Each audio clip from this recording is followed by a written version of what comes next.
Thanksgiving has passed, December is here, and I have a pile of craft projects still to be done for the holidays. Hey guys, Mayflom here. Quick video here from the studio, my top 5 tips for holiday crafting. Now the tip you're not going to hear from me is to start early because it's too late for that. That ship has sailed. September and October came and went. I had good intentions. They didn't happen. That's okay.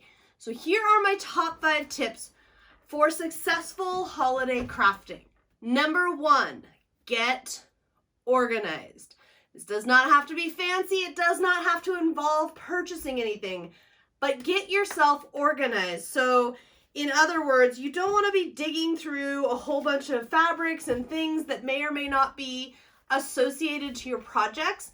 Narrow down what you're using. Get to the core group of stuff that you're using and use a box, use a table, use a bucket, use whatever you can, and have that stuff together and organized so that when you go to sit down and do your crafting, the stuff you need is right there and you can get right into it.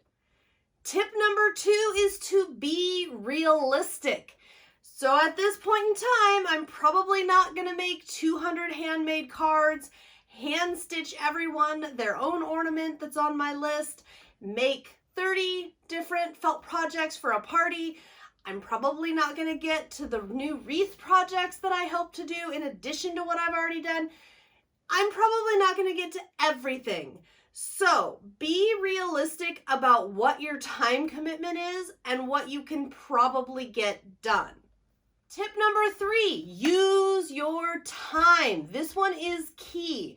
I lose about an hour at most every morning, just not quite being organized the night before.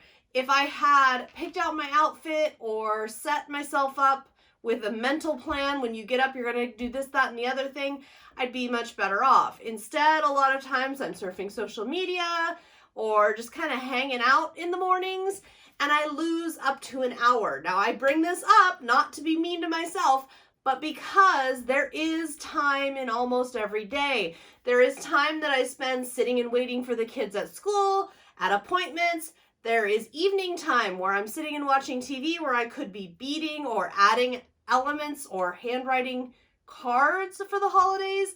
So use the time that you have and use it wisely. Tip number 4, be ready to let go of some projects or turn them into 2020 projects, turn them into future things, or just let them go altogether. The reason for this is we always tend to have more ideas than we do time. So if some of the ideas don't come to be into existence this holiday season, that's okay. There's a couple different things you can do. You can write notes and collect those supplies and save them for, I don't know, about July or August next year, so that there's definitely enough time to get them done if they're big projects. You can simplify. You can just let it go all together and forget about it and move along. Just be sure to embrace whatever it is that you are able to get done. And finally, tip number 5, it's the holiday season. It can be very busy, so enjoy whatever time as well as whatever format of crafting you get to do. A lot of times for me, that's maybe dressing up a gift card, wrapping a gift, something of that nature. I try to embrace the creativity in these tasks that need to happen this time of year and enjoy the baking or the cooking or participating in decorating. Anything that you can do that's creative, embrace it, have fun with it, and happy holidays. If you have any tips you'd like to share with me, feel free to post. You'll be seeing some quick and easy holiday craft tutorials here as I create for me last minute, but a few last minute fun goodies here on my YouTube channel. I'll see you next time.